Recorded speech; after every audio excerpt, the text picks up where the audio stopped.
second video of camping. In this day we went to Bandung. It actually only take about 3 hours. Because of traffic jam, it took about 8 hours from Bogor to Bandung. And my daddy already drove us through alternative road, so we didn't get stuck in the traffic.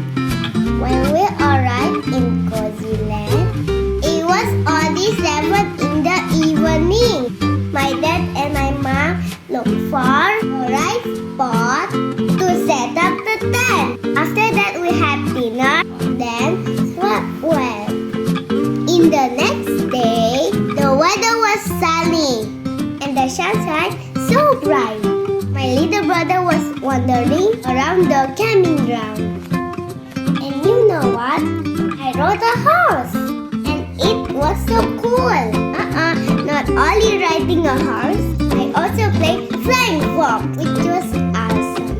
I wasn't nervous at all. Suddenly, it's raining again. When I took a nap, other work making lunch.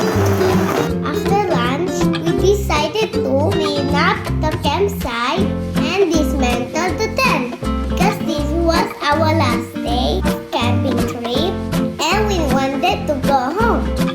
How about you?